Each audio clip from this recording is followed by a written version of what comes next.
মুজাহিদ আল্লামা শামসুল হক ধরে বেঁচে আছে। আমাদের করিম সাথে বন্ধুগণ, আমরা বাংলা মুখরিত করে পৃথিবীর ইথরে ইথরে এই স্লোগানের তাকবীর করে পরিচয় হতে পারে না। ওদের একটাই পরিচয়, ওরা চার সন্তান, ওরা চার গণতন্ত্রের আগে তুমি বিচার করে দাও, তুমি মনে করো না করে দাও।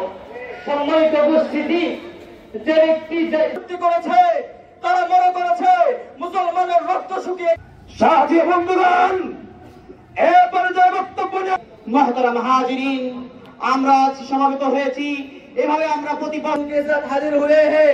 हम अपने प्यारे नबी सल्लल्लाहु अलैहि वसल्लम पर মুসলমানদের হৃদয়ে যে আঘাত। আল্লাহ আজমাইন, সম্মানিত উপস্থিতি, আমরা এখানে আল্লাহু আকবার।